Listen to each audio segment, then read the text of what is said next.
Hello everyone, my name is Lindsay Thornton and I'm an education specialist here at NASA Langley Research Center. Today, I'll be demonstrating how to utilize our Rover Races activity.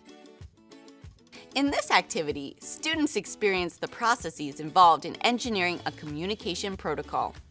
Students will become the model rover, following communication protocol to the appointed destination.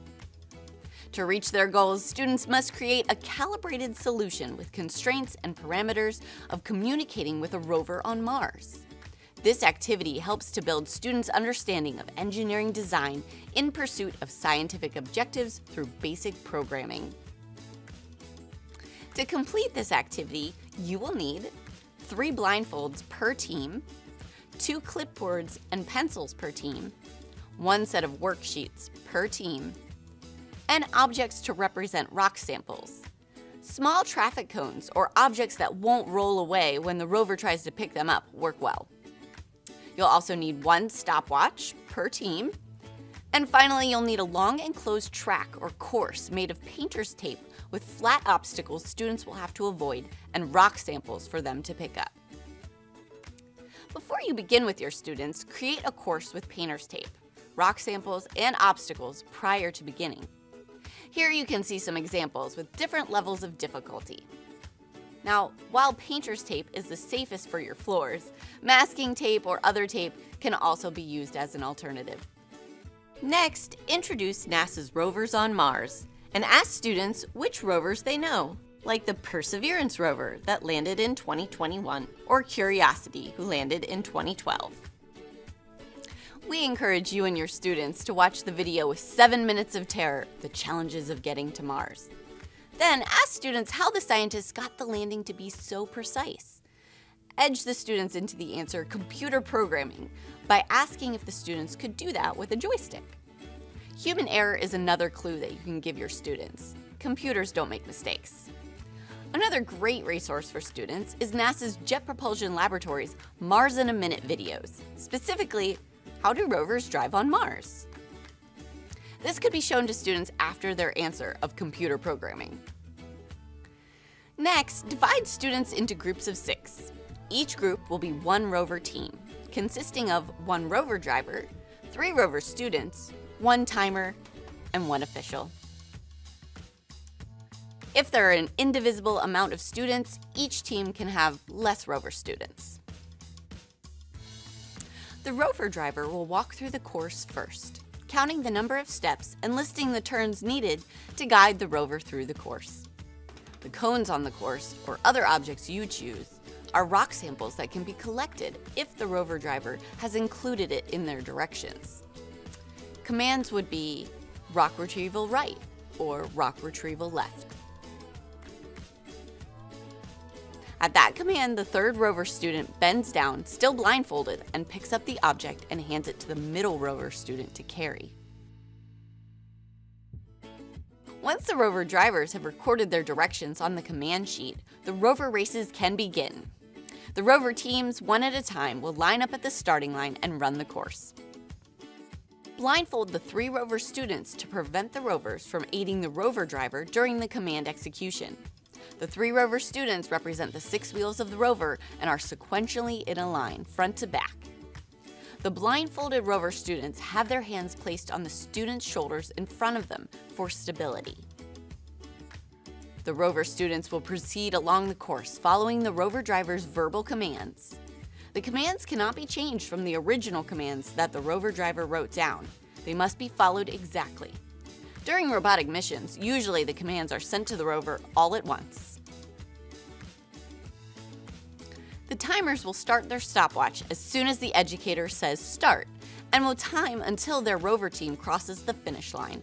Their time should then be recorded on the official record. The official will record any time either foot of the first rover student crosses out of the track or onto an obstacle as a foot fault.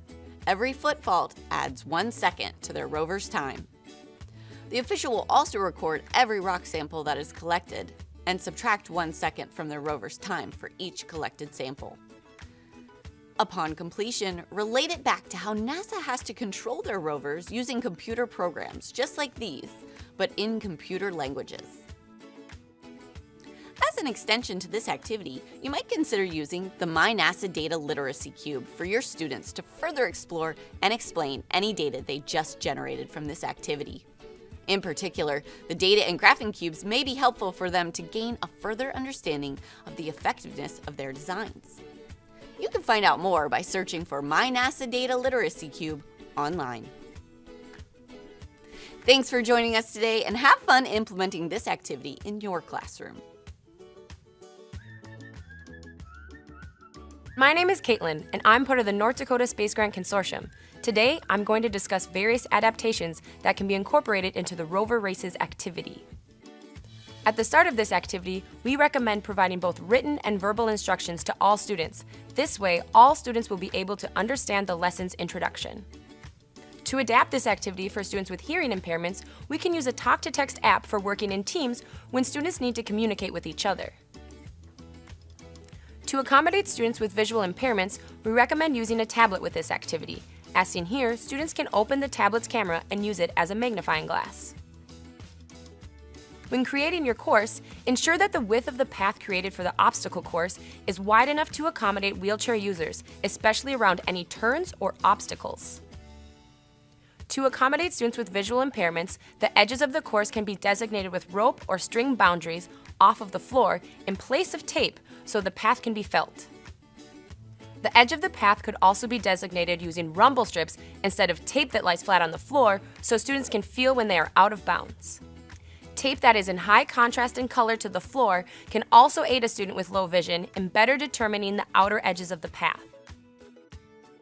This activity can also be adapted for students with mobility impairments. For wheelchair users, remember 1/4 turn of the wheel equals 1 step. You may also want to choose taller objects for your rock samples. Another option is to incorporate grabbers when students are unable to pick up rock samples. Another adaptation may include attaching a string between the 3 Rover students, connecting them even if they are unable to hold on to one another with their hands. For hearing impaired students, instructions can be written on note cards and handed to the student one at a time, instead of hearing the instructions verbally, much like a rover on Mars may read one line of code at a time when navigating the Martian surface. Another fun option for the command receivers is to agree on simple signals to represent various commands. For example, specific hand signals which mean turn right or move forward, and the number of fingers held up designate the number of steps or a unit of measure. Remember to count out loud too. To engage more students or even multiple classes, the first Rover student can hold a smartphone or tablet that can take forward-facing pictures. These pictures can be sent to the students back on Earth who will not be able to see the obstacle course. The instructor can also incorporate a time delay to better simulate the communication time delay between Earth and Mars.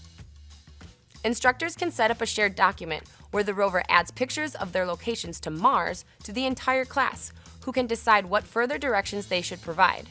To increase engagement even further, students can also act as the signal themselves, delivering a video recording of the instructions in person. In order to give students a more robust experience, we recommend leading this activity in sequence with other related lessons. For example, start with I Want to Hold Your Hand, where your students will build a robotic hand, followed by Astronaut, where your students will land on Mars. Then have your students complete this activity where they will explore Mars and gather samples. Thank you for engaging all learners. For more information on accessibility and universal design for learning, search for Space Science is for Everyone online.